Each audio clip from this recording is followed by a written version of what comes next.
getting tan. Foreign women in the sun, yeah. That's all that I need. That's all that I need. That's all that I need. Got my brothers with me. Got my brothers with me, and my mama's healthy. That's all that I need. G'day everyone and welcome to the crossover. You are live with me. I am Matty G and this is Adam King, who's since last been on with, he's lost the screen behind him and we're back to the staircase. The boy who lives above the stairs, one Mr. Adam King. How are you, mate? Yeah, good, mate. Hopefully no one walks behind me. But who cares? If they do, they do. You've got balloons in your background, so I can't compete with that anyway. My thing went down, so this is obviously going to be in the house for the next couple of months. It was my wife's birthday last Friday. We birthday hard here. She was like, I want to make sure that our son, because he's so young, is like, when he sees it's a birthday, we celebrate birthdays and we celebrate Christmas. I'm like, awesome. And now that just means that there is like a ton. Here you go. Look at this. The cat is now sleeping on a pile of balloons just behind me as well. So this is what the house will probably look like until Valentine's Day. And like I said, in another pod, I'm just going to add some red ones and be like, surprise, honey, it's all new. Yeah, good idea. Yeah, I don't have balloons. We did buy actually. Hang on, look, if I turn my camera a little bit, get artwork. We bought a cat tower there. You did bring a cat tower. Look at that. And it's intense. It is intense. It's very heavy, and it's I'm taller than it, but not by much. It's like 1.85 meters tall. So that's massive. It's a big boy, yeah. So the cats are adjusting to life with a much more robust cat tree tower, whatever they're called. I don't know. Do you call it Carl or Big Apple? Just because, that's where the cat is now.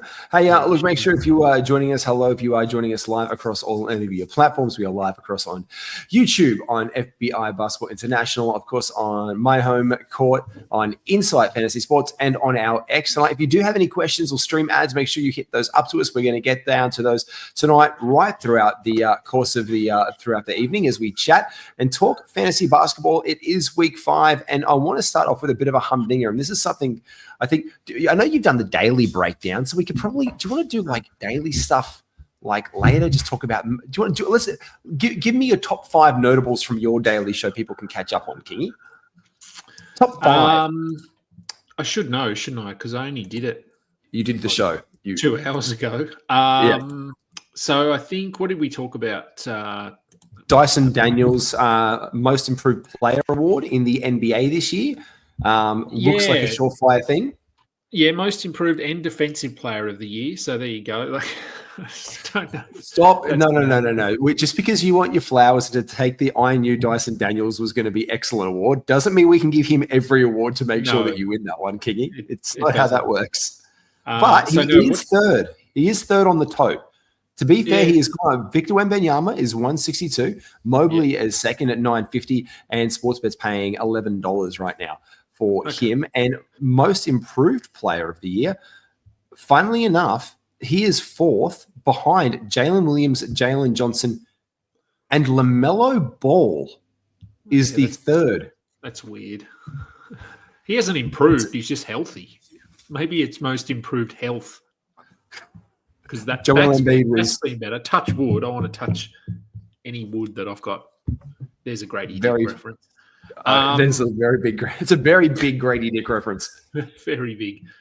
What did I talk about? I talked about watching TJ McConnell because he played good minutes today and he was pretty good. Jalen Duren looked better. I talked about not rushing to grab Keon Ellis because he hit almost more threes today than he has all season. Hold on. Now, that being said, though, I want to chop this up. I want to chop this up depending on the format because I'm a Keon Ellis truther, and I just want to have an honest conversation where I can probably put all of my Keon Ellis stock. Like I'm on Keon Ellis Island in many things. I'm in a 20-man in the ball page leagues. Shout out to all those on ball page, anyone watching live or just listening back to the pod. And someone was like, Keon's trash. And I was like, no, I think in the format where you've got 10 men on your team, but there's a 10-spot roster thing, and you're 20 positions deep, and you were looking, generally speaking, at the top 200, and you're opening up, let's like just take off the top of it. You're streaming at least one spot, if not two. You're looking at your top 160 players should be activated in your league. I think especially in 11 cats where fouls and things are account, the Keon Ellis is a top 150 player. And in those kind of formats and deeper teams, he should absolutely be active and not so much of a stream target. Oh, yeah, I think so. Look, I'm not saying we're not totally ignoring what he did today because we know he's a good today player. was an outlier, but no, I mean, he's a good player. He makes a difference when he's on the court. It's pretty obvious. It's just the minutes have been weird, but very weird. Yeah. Byproduct of the TJ McConnell question, just looking down on the box score of these guys today, there was big minutes for guys like Jarris Walker, Enrique Freeman also getting minutes there. TJ with 26 minutes, again, doing TJ things. Could we just see him, the Nems being out of the rotation so much in this one, being a product, so we just ride him and we pick him up for a couple of games until Naismith and Nemhard are back, or even Turner's back in the lineup, I guess you could say. Yeah, Turner and Shepherd was out today as well. So, look, I mean, he only needs 25 minutes. So, if he's available, I'd just grab him and see maybe you get a week, maybe you get nothing, maybe this was it. But we know that he can do it because he's done it for sustained periods before. So, I like him as just a flyer. And I'm going to ask you this one right here, and we're going to let me switch into screen share mode. Here we go. Let's click over onto this one for 1 second there for us, Kingy. I want to talk a little bit about these guys. I've got hashtag basketball and basketball monster up here. We're talking about guys who are hard, and we're going to look at just over real quickly because it comes to the Tyrese Halliburton point. Let's say we're looking at 12 team rosters. We're looking through the top 12 right here, and the anomaly come draft day. Let's just mix and match it a little bit. And this is over the course of the season right here so far. We've got Jokic and Wemby, interchangeable 1 and 2. We knew that. AD 3, happy for that. Shea there, fine. Steph at 5, really good to see. For those who took him in the second round or even late first, great. Cat, second round favorite, moved in before ADP data. Tatum, bang on 7. Like if you were taking him at 7, you're looking at Jason Tatum, and he is where he is on the year. Kevin Durant, nice. Some people were out on the first round on him, but he's been out injured. Sabonis, solid. 13 games played. Number 9, we can get that. Jalen Williams, after a really slow start, has just jumped up into the 10th spot there. Kyrie on hashtag is 11th. LaMelo is 12th. Then we start to get down to the murky area where Harden was. Robert Williams coming back in after 4 games and just not missing a shot of basketball and shooting beautifully from the free throw line until DeAndre Ayton comes back and Donovan Clingan gets right on out there. But the big name that is out that we can see down as we go down to the top 25 is we cannot see in the first 2 rounds the name of one Tyrese Halliburton. This is not the okay, this is still the case as well over on Basketball Monster. We go down, and there's interchangeable names here. This is over the last week. And on the full season, Tyrese Halliburton is not that first-round player.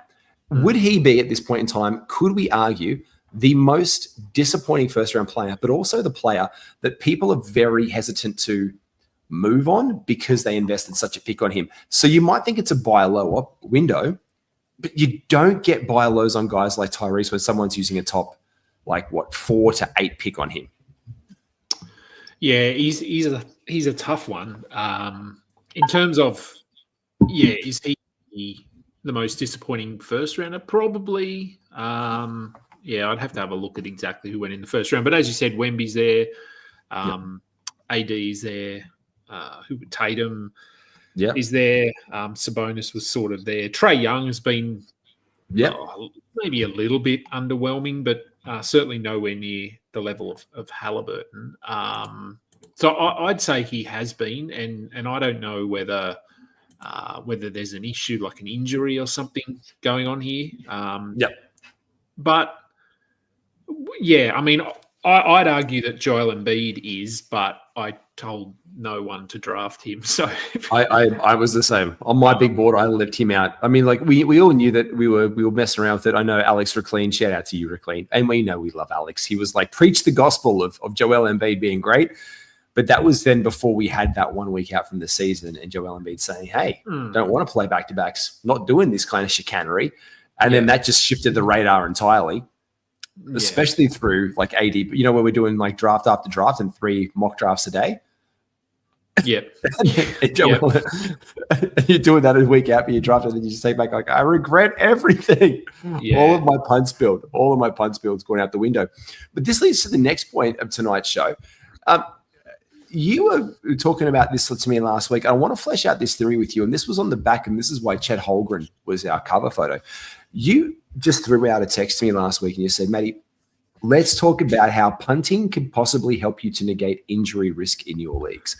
And I was like, this is really interesting to me because I have a concept in my head about that, and I want to hear it from you because this is fascinating to me.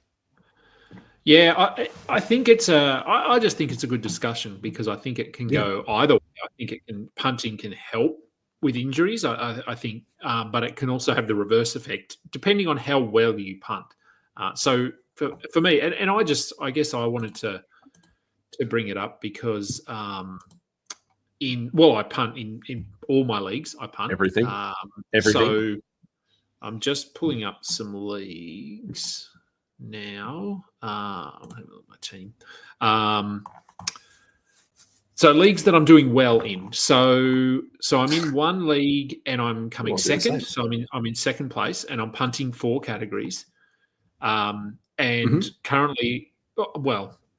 I've got at the moment, if I look at my injury report, so I've got Mark Williams hasn't played, but I drafted Mark Williams. He has not played. Hartenstein has not played. Scotty Barnes hasn't played a lot. Nick Richards, who I streamed in straight away, has been injured. Walker Kessler's been out. So I'm missing Kessler, Richards, Barnes, Hartenstein, Williams, and I've still won every week because This is a 2-center league, right? Yes. Surely. No, it's not. No, it's not. How many flex spots have you got there? 2. So it's so I've actually got Mark Williams, Isaiah Hartenstein, Nick Richards, Walker Kessler, Donovan Clingan, Anthony Davis, Mason Plumlee, Goga Badadze, Jalen Duran. So I've got a lot of centers. It's only 1 center, but it's quite a shallow starting roster. So there's only 7 starting spots and like 7 bench spots. So it's sort of a weird setting. So it does mean that I can have a lot of centers and often I am having to pick and choose who I play, but I've had so many injuries that it hasn't mattered. And I guess where I'm going with that is that despite having all of those injuries, if I sort of read off those names as players who I don't have, you would say, well, there's no way you're competing in rebounds or blocks because you've got all of your bigs are out. Yet I'm still winning the categories that I should be winning. And as I said, I'm sitting second. And people, when you punt like I do, there is that argument that because you can only really win 5-4, maybe 6-3, it's hard to finish first or second because you don't get those 8-1 victories or anything like that. But I managed, like I'm second, and for me, it is about obviously getting those bulk wins, like the 7-2s and that sort of thing. They help. But it also just helps to win every week. And because you might win 7-2 and then 6-3, but then you might lose 1-8 and 3-6. And so it sort of balances out. So that's, I guess, where I was going with that. That's a good example of having multiple injuries to players that would be starting, and yet I'm still second and sitting pretty comfortably. And that's been the case in a couple of my leagues where I've got Hartenstein in a ton of leagues. I've got Quickly in a lot of leagues. Who else? I mean, even industry pickup. I've got Quickly. I'm decimated. In industry pickup last week, this roster spots with positions. Quickly has done my head in. DeAndre Ayton done my head in. Anthony Simons. And I was looking really good. Like I'm up against Dan Titus this week from Yahoo, and Dan and I were talking the other week. And we were like, look, we're pretty much, we think we've got a pretty good teams. We look forward to seeing each other in the playoffs. And then come injuries, and I'm just getting absolutely obliterated, which just makes me cry inside. And then guys who, it makes me weak. I'm looking at it now. Who have I got there who's injured? And my main guy across all leagues, and I think this is where mine is, like, I think that's really good with punting. And I think that's definitely the case. And you can never know, because a lot of our big men, we know big men tend to go down a lot, but injuries aren't discriminate. We just know that big guys who carry a lot of bulk on their body and who are a lot slower to return to the court, that just happens a lot. And getting these guys, I think, in a punt build, if you take too many of them, like a Walker Kessler and a Mark Williams, and if they all go out at once, your punt goes out the window, and you've got to tactfully change in what you can do. And that's where you hope it's not the case, especially with Data Davis, who's, again, thank God, I think only missed one game so far this year. It would petrify me. But I think where I'm going is not to invest too heavily in one player across leagues. And I know that you asked for this earlier in the season, and then I threw it out there to you. And my stats today, for some reason, have not been counted on Terry Rozier in Industry Pickup League, but this is my case in point. Well, he didn't play today. He didn't play today. There we go. But I've got Emmanuel. I didn't activate the spot. Emmanuel Quickly. There you go. I have Emmanuel Quickly in 7 of my 12 leagues. Mm-hmm. And that has been, I think, my big thing is not to invest so much into a player, especially if you back them.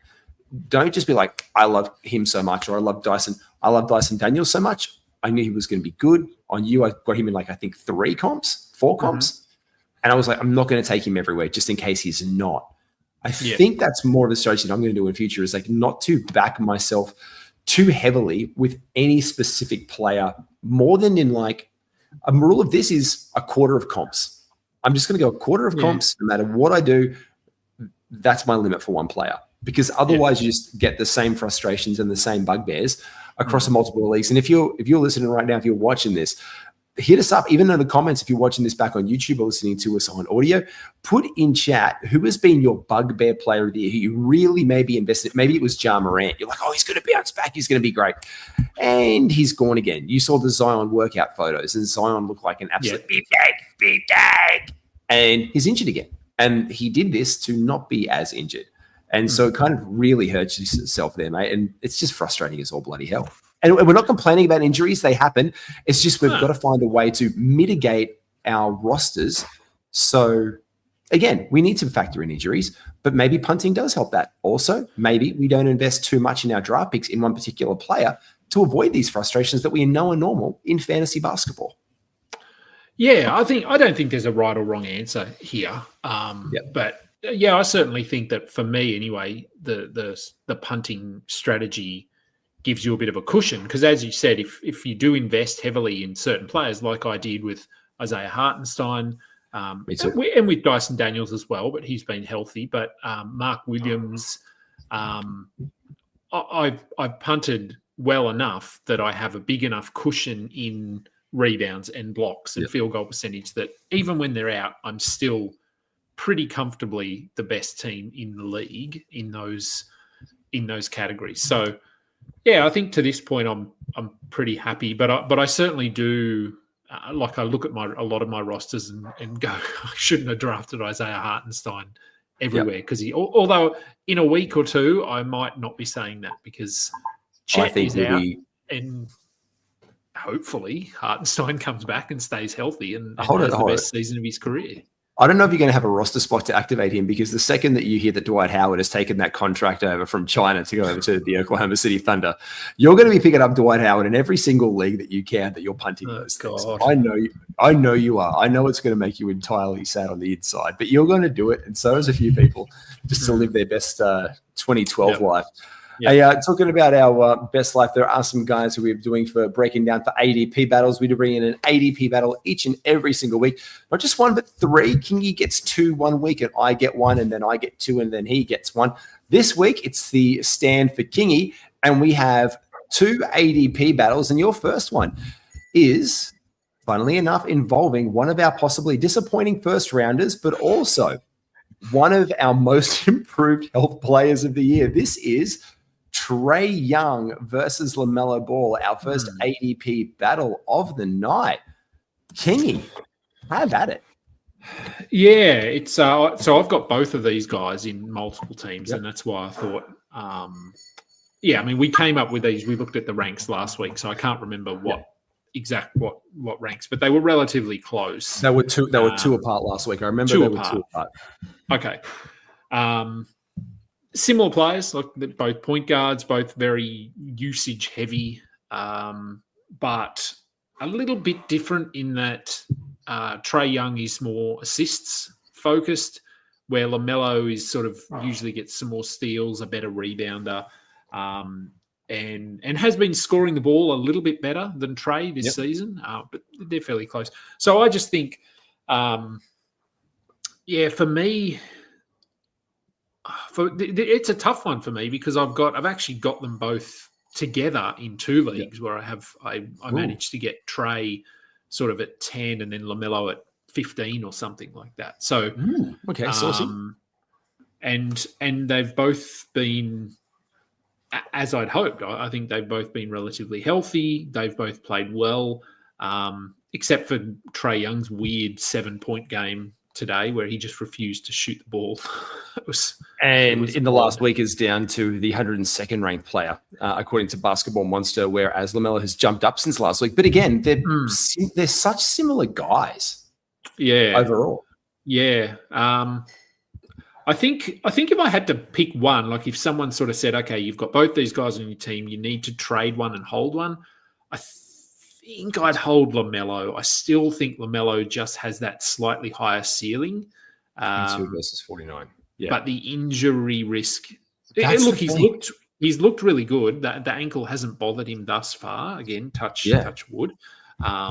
For you. But I like, in terms of the trajectory, I suppose, of both teams, they're not, I don't know. I think they're both going to be playoff-ish, like play in top 10, because the East is so bad that you probably only need to be a 50% team and you'll make the playoffs or at least be thereabouts. So I don't think there's a clear preference here in terms of, this team is going to shut LaMelo down or this team is going to shut Trae down. So it's actually pretty close to me, but I think I'd lean LaMelo very slightly. I think at current, taking out injury risk, because I actually balance them both now on the injury ledger. You know, we've got this Achilles issue with Trae that's kind of going on in the background. I kind of lean him. This is an interesting one, though, from our boy D-Mac. D-Mac, jump on the show next week. Come on, come play. Come play. Do some ADP battles. He's like, hey, guys, long-time follower. Yeah, I know you are. Who do you prefer in a 9-cat, Hallie or Melo? Look, I'm preferring Melo right now. Just for fun. Just for the fun purposes that I think it's more intriguing for me. And I'm going to pick LaMelo in the ADP battle as well. Just because I think it's more fun for me to see LaMelo Ball play basketball for a sustained period of time. And I had the Hallie experience last year and I loved it. I've seen Trae Young multiple times as well. But, wifey, you're the deciding factor. LaMelo Ball or Trae Young? Trae Young. Oh, don't say that. The ball guy. The ball guy, yes. The ball guy. What do you need at the table, my love? She's trying to... I need to find the hotmail. No, I need that for things. I just need to get a card. It needs a code from Hotmail. Jeez. Okay, go nuts. There we go. I need it for analytics. I'm just having analytical purpose. You do a promos from my pink 4-in-1 here. I'm wearing my pink standard squeeze shirt. Are you wearing your white standard squeeze shirt? I am. You are. I'm going to drink from my lush blue one, and funnily enough, the pink one is the one that my wife has that I've sold the lid off. And that one. And look, strong in a. Here we go. Look at this one. Strong in a punt basketball build. That was because I said, of course, that I prefer D-Mac there. But I think it's just been great to see LaMelo Ball play basketball again. So for me, I'm taking him in your battle. But this next one, this actually does make it interesting because these two are very similar. And we do involve Halliburton in this one. So it's almost like we scripted this just for you, D-Mac. James Harden, would you say a little bit down on expectations from, again, why is everyone going, oh, it's going to be Houston Rockets Harden again? He's not this. He's older. He's had a lot more chicken wings in the system and strip clubs over the years. But Halliburton, the upside is just continually and perpetually tantalizing with him, isn't it? Yeah, it is. I I think both have been a bit underwhelming. I think Halliburton more so. But yeah, I just pulled up Harden's numbers here, and we assumed he was probably going to be around 20 points a game. He's not going to be that 30. 100%. But he's sitting at 9 assists, which is still very good, but probably down slightly. Steals are fine.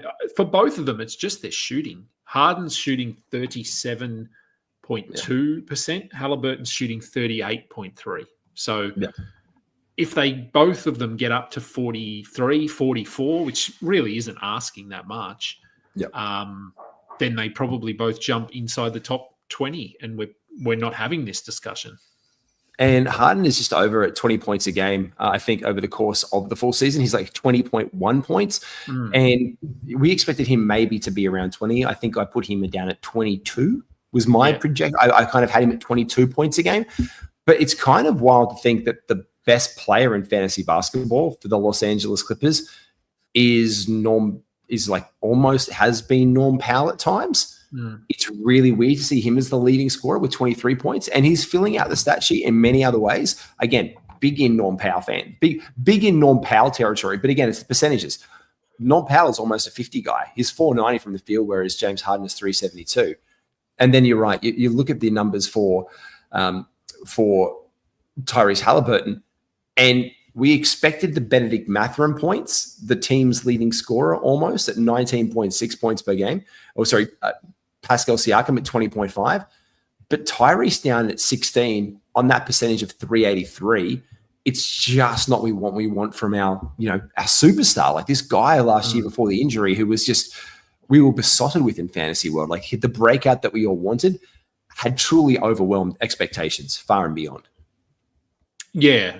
I think, as I said, I think both have been about underwhelming. I would probably, if the decision was put to me, who would you prefer? I think I'd probably lean Halliburton still.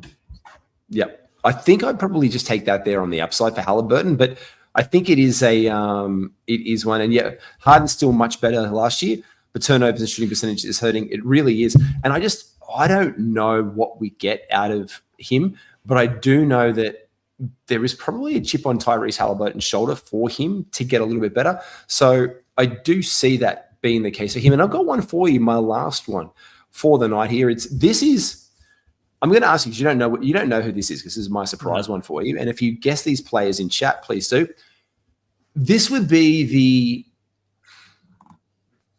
is their current ranking in fantasy basketball buoyed by injury? They play in the power forward spot.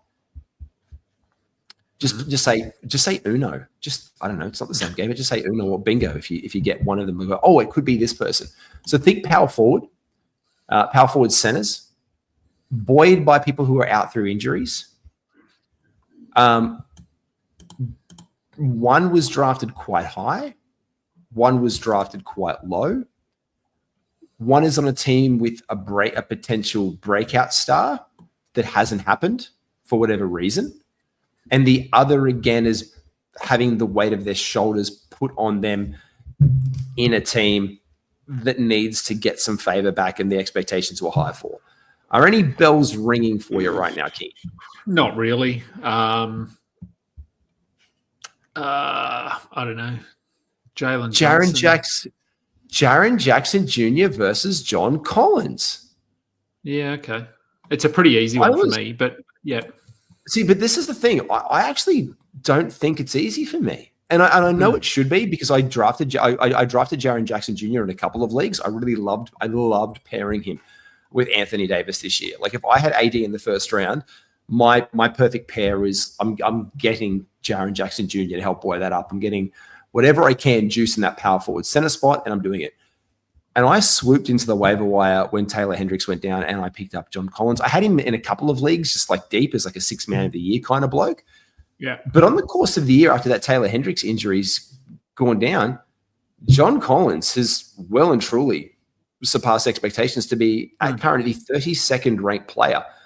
And the question is, though, of both of these teams, who sustains the value? And I actually think it could be Collins sustains some form of value. Maybe not more than Jaren Jackson Jr., but Jaren Jackson's got Ja Morant, who's still out, who's been playing well. Jaron has been currently the 19th ranked player over the course of the season.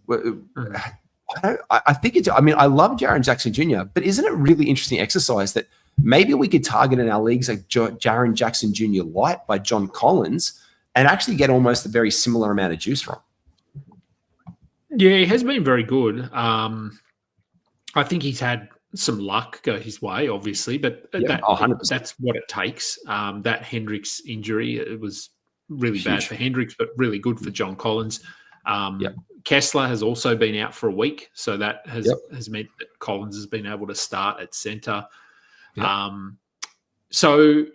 a lot of things have gone his way, but he has been very good, and he is someone I don't have anywhere. I didn't draft him, and he wasn't really available. Like, he was drafted in most leagues, but typically sort of in that 120 range, somewhere like that. And so, I still think for me it's Jaron Jackson, but now, like, the next, I mean, we don't know how long Kessler's going to be out. We haven't really had an update. We know Hendricks is done for the season, obviously. Larry Markkinen has been pretty bad. The Jazz are just sort of clutching at straws at the moment, and John Collins he's been their best player, and so he's just going to keep playing. So I would, if you've got Collins, I would certainly be trying to sell him, because I feel like once we get to February, he'll either be traded or sort of fake injured or whatever. But he was the guy last year. This is the thing, though. This is the crazy thing. This was the guy last year when all this was happening who didn't get fake injured and out when they were doing the same kind of shenanigans. And they still rolled him out there. I don't know if it was to showcase him this year, but I think the winner for me is, I still prefer Triple J overall. But isn't it interesting that you could maybe I could just swoop in and get John Collins for something and get him at get similar production for a bargain basement price? Like, it's almost like Jaron Jackson Jr. on Black Friday sales early. Just go out and buy yourself a John Collins instead. They do the same job. No, they, as I said, he has been very good. And I mean, I think part of the reason they can roll him out there is because having him out there doesn't necessarily impact winning. He puts up numbers. Exactly right. But he does for our fantasy teams, and that's all we kind of care about. He does, yeah. So, look, it's certainly an interesting one. And I mean, my matchups that I had were coming into the season. They would be valid discussions to have before the season even started. Discussing John Collins versus Jaron Jackson before the season started, it's wild. It's wild. Yeah. It's wild. And so I think for me, this is where it showcases that who wins the ADP battle? Well, it's clearly Triple J. But the fact that we're flirting with these guys in the season and we start looking over rankings and that they have these who can I get? It's not so much a buy low, because, I mean, look at Fred VanVleet again today. Incredible. Like, another fantastic game from FVV on the back of his best game of the season previously. Another solid one from him. The buy low window on him is officially shutting. I was like, oh, thank God. There's a lot of owners out there in fantasy land buying breathing sighs of relief. But yet there's guys out there like Kyrie Irving who are producing first round value. I know that Kyrie Irving is currently 9th on Basketball Monster, and Kyrie Irving, I'm just going to go back at what he was over at #basketball. This is another interesting conversation to have. Guys who 11th, this is Kyrie, but people don't want to give him the first round flowers because he wasn't drafted as, he can't be better than LaMelo or he can't be better than Tatum. Well, his actual numbers reflect that he is. And this is where we get these things tied in our head as managers. And it's really hard to draft a Kyrie. If you were to package Kyrie Irving and let's say John Collins for a Nikola Jokic, there'd be people out there who'd be tempted by that, but would say no. But if you're dropping your worst player to get that, would you do it for an AD? People would be like, no, auto declining. But when you've got guys who you could bring into Collins who could fill in some of those AD stats and put a cherry on top of the dude, and the prime piece in that trade is Kyrie Irving, I'd be batting a few eyelids going like, I think I might say yes to something like that. Yeah, and you never know. I mean, if you're a John Collins manager, or you're trying to get him, like, we talk about these hypothetical trades all the time, and would you do it? Wouldn't you do it? And you don't know unless you try. Like, just throw trades out there, and if people say no, which I usually do when people offer me trades, Is that your default position as well? Like for me, I'm always a no when someone comes to me. I had a guy offer me today, can I give you a bad trade? Can I go into the email? You say what you were going to say, and I'm going to show you this bad trade from today. I was just going to say, yeah. I'm usually a default no, but I'll certainly look at it. And I did. That was sort of in a dynasty league. I did make a trade already. I can't even remember who it was now, but so yeah, I typically don't make many trades, but I will if it's a good offer. Although I do think that sometimes people don't maybe and I mean it's I have to of course assume that of all the leagues I'm in, not everyone listens to my shows and the shows I'm on and reads my stuff. Yeah. And so I get offers from people and I go, do you know that I sort of know what I'm doing here? Like the offer is just so stupid. Like someone tried to get Dyson Daniels off me. There's your first mistake because there's no way I'm trading Dyson Daniels. So they tried to offer me a top 80 player for Dyson Daniels. No. Like, why did you even bother sending that out? But no, if it's a decent one, I'll consider it. Here's one today. I had Bradley Beal, and he's been out. I had him for Grady Dick, and I'm like, no, I know Beal's been out a couple games, but what are you doing? Like, what are we doing here? And the other one, I'm trying to fight it because it was so egregious, and I want to hold it up because I think people should absolutely see this one. Someone has sent me a trade. I get trades for AD. I'm a very, very proud AD owner, and whatever it was, I had Anthony Davis sent for someone who was like, Joel Embiid. It was Joel Embiid for Anthony Davis, and I'm like, why? Why did you do that? Can you reply with the poo emoji or something like that's just? I actually, those were the exact words that I used, Kingy. I'm like, that's disgusting. And I laughed so hard. It was the laughy face that was like the one that's tilted on the side, like dying out the side laughter. Yeah. That was the kind of trades that I've been sending out. If you've been sent, I'm going to tweet this out this week. Next week, we are going to do a shit trade show. We are going to get people to send us screenshots of their worst and most abysmal trades. We're going to spam this on the Insight page. We're going to spam this on the FBI basketball page. And let's get some truly outrageous trades that have been, and it's got to be sent to you. You just can't be sending them out in your leagues now and being like, look you have to be like, look at the shit trade I made. And laughing like a girl. Here we go. Got to give overs sometimes on face value to get people interested in trading with you. Give 100%. And this is where slipping Jimmy. Would you like to slip the Jimmy? I bet you he has. I always like to offer 2-for-1s, especially if I know there's guys similar. I want to clear some roster space. I just made a trade. What it was, I just traded one of my other ones. I got Jaren Jackson. That trade for Jaren Jackson Jr. I can't remember, but I packaged Ricochet with him. So I was like giving someone who's got a lot of upside, and I just gave overs and to see how I went. And it worked. And the guy was like, yeah, I'm into it. I didn't even get a text or anything back. It just got accepted. I'm like, great. But I'm always trying to give just if there's a piece that I want. But I also like to optimize. I don't know, Kingy, when you trade, are you also trying to optimize your roster spots a little bit? Just be like, you know what? I'm just going to cut some fat. Not that they're bad, but just so I can bring in a streamer a little bit more. Yeah, sometimes. And I can often do that in my leagues. Like I can, because I punt, I can trade 2-for-1. And I did it last year in industry pickup.